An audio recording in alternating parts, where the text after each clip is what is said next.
This is Win News with Kim Shaw.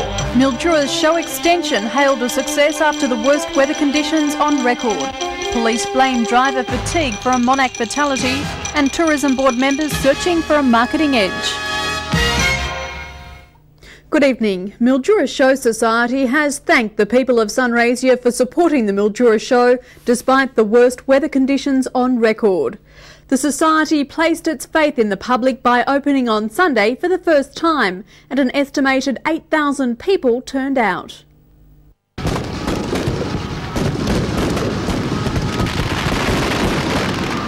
When the fireworks, which traditionally end the Mildura Show, couldn't go off on Saturday night, a hasty decision was made to extend the annual event to a record fourth day.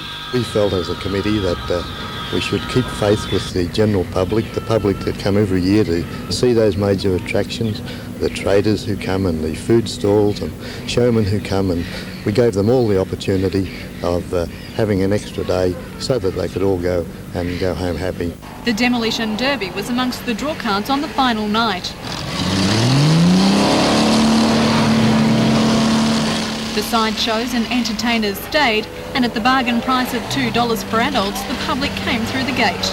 It was a show where people could come yesterday and they enjoyed themselves, came as a family, and it was great to see them here last night, something like 8,000 people around the grounds to see those major attractions. Almost 40 millimetres of rain fell during the show.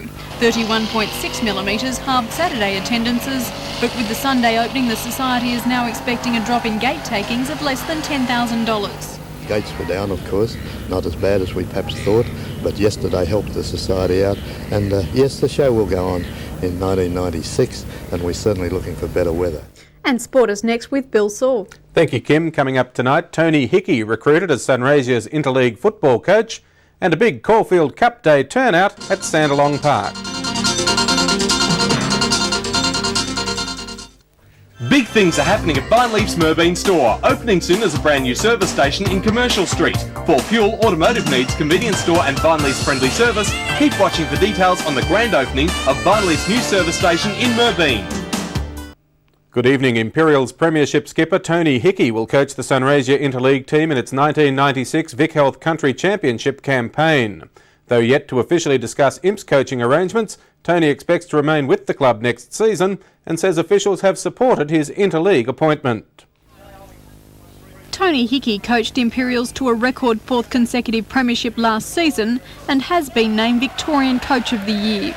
The SFL Board of Commissioners approached him to lead Sunraysia, believing his playing and coaching experience will transform the team into a regular Division 2 finals contender. And perhaps if we got an influx of players moving up into Division 1, but our main aim this year has got to be to hopefully get a home game, win that first game and go into a semi-final and just see what happens from there.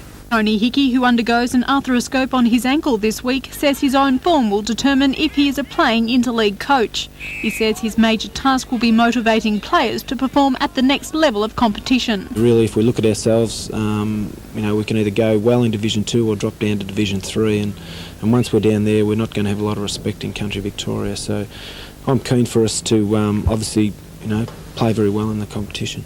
Tony says the league appears committed to improving its standing in the interleague competition and is planning to introduce measures to produce a similar level of endeavour amongst players.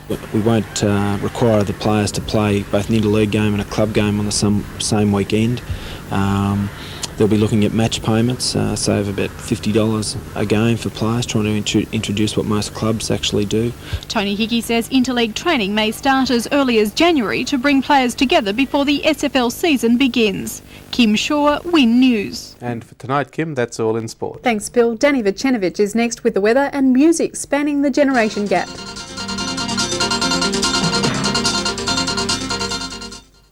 Tonight's weather report is brought to you by Cash Tyre Service, the approved Dunlop super dealer for this region. Thinking tyres? Think Cash Tyre Service, because tyres are us. Good evening. Well, conditions improved slightly since the weekend, but skies remained cloudy today and winds were generally moderate southerlies.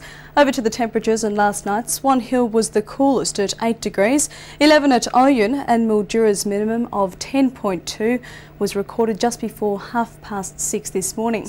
Thursday should be fine and cool to mild, a top of about 23, and much the same for Friday, slightly warmer at 24.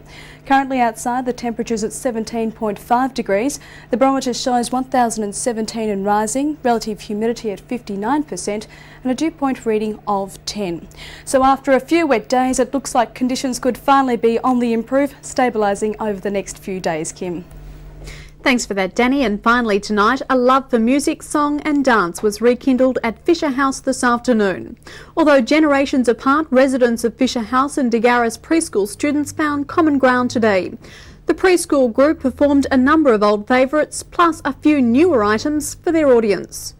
Due to popular demand, the children have been asked to put on extra shows for different areas of Mildura Base Hospital. Residents of Rachel Wilson House will be treated to a performance by the young entertainers on Wednesday.